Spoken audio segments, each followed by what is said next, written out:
বন্ধুরা, আপনি কি কখনো ভেবে দেখেছেন পরমেশ্বর আপনার জীবনে কিভাবে কাজ করেন? অনেক সময় আমরা বুঝতে পারি না, কিন্তু তাঁর উপস্থিতি প্রতিটি মুহূর্তে থাকে। আজ আমরা দেখব ৭টি গুরুত্বপূর্ণ সংকেত, যেগুলো দ্বারা বোঝা যায় ঈশ্বর আপনার জীবনে কাজ করছেন। সংকেত ১, আপনার হৃদয় নরম হতে শুরু করে। পরমেশ্বর যখন আমাদের জীবনে কাজ করতে শুরু করেন, তখন সবচেয়ে আগে যে জিনিসটি বদলায় তা হল আমাদের হৃদয়।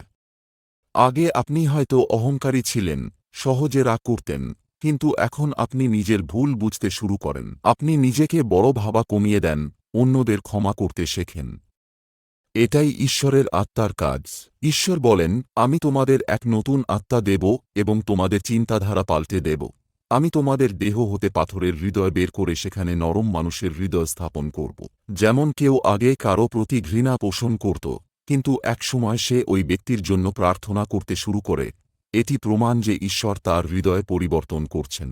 সংকেত ২, ঈশ্বরকে জানার জন্য এক অদ্ভুত তৃষ্ণা জন্মায়।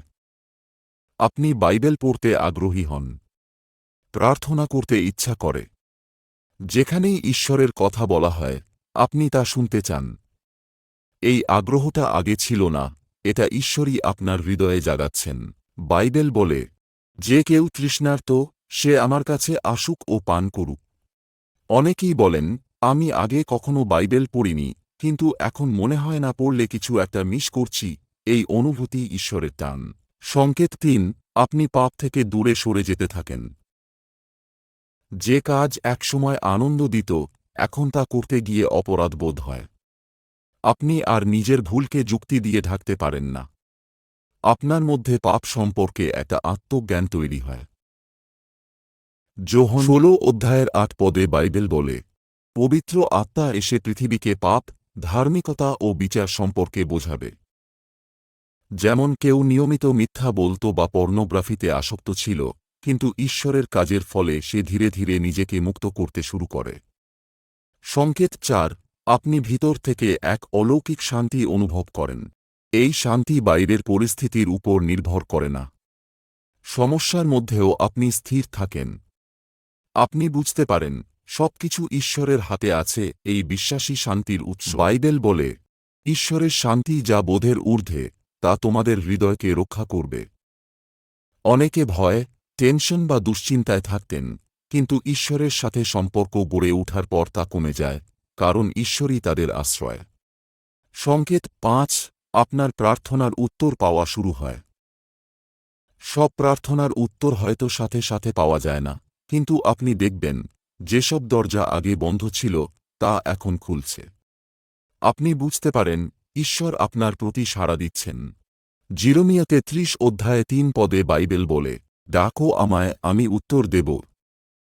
যেমন কেউ চাকরি, সুস্থতা বা সম্পর্কের জন্য দীর্ঘদিন প্রার্থনা করছিল, এবং একসময় তার চমৎকার উত্তর পায়। সংকেত ৬, আপনি অন্যদের সহানুভূতির চোখে দেখতে শুরু করেন।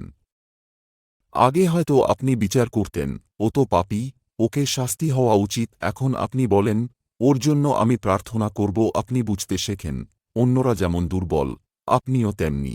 বাইবেল বলে, আমরা যারা শক্তিশালী, দুর্বলদের বোঝা বহন করব। একজন মা যার ছেলে মাদকাসক্ত, সে শুধু রাগ করেন না, বরং ছেলের জন্য প্রতিদিন প্রার্থনা করেন। এটাই ঈশ্বরের মনোভাব। সংকেত ৭, আপনি ঈশ্বরের কণ্ঠস্বর শুনতে শুরু করেন। এটা আসলে হৃদয়ের গভীর থেকে এক আলতো ডাক, যেটা আপনাকে পবিত্রতার দিকে, সেবা করার দিকে, আত্মত্যাগের দিকে টানে। আপনি অনুভব করেন, ঈশ্বর আমাকে কিছু বলছেন। আমাদের পিতা ঈশ্বর বলেন, আমার ভেড়ারা আমার কণ্ঠস্বর শুনতে পায়। কেউ হয়তো বারবার অনুভব করে, আমি গির্জায় ফিরে যাই, কাউকে সাহায্য করি, বাইবেল পড়া শুরু করি। এ অনুভব ঈশ্বরের আত্মার আহ্বান। এই ৭টি সংকেত যদি আপনি নিজের জীবনে খুঁজে পান, নিশ্চিত থাকুন, ঈশ্বর আপনার জীবনে সক্রিয়ভাবে কাজ করছেন। তাঁর কাজ গভীর, ধীর এবং নির্ভুল। তাঁকে প্রতিদিন ডাকার মাধ্যমেই আপনি আরও বেশি স্পষ্টভাবে তাঁর উপস্থিতি টের পাবেন। যদি ভিডিওটি আপনার ভালো লেগে থাকে, তাহলে অবশ্যই শেয়ার করুন আপনার বন্ধু ও পরিবারের সঙ্গে, আর সাবস্ক্রাইব করুন আমাদের চ্যানেলটি। যাতে আপনি প্রতিদিন ঈশ্বরের বাণীতে অনুপ্রাণিত হতে পারেন। আপনার একটি লাইক ও শেয়ার হয়তো কারও জীবন বদলে দিতে পারে।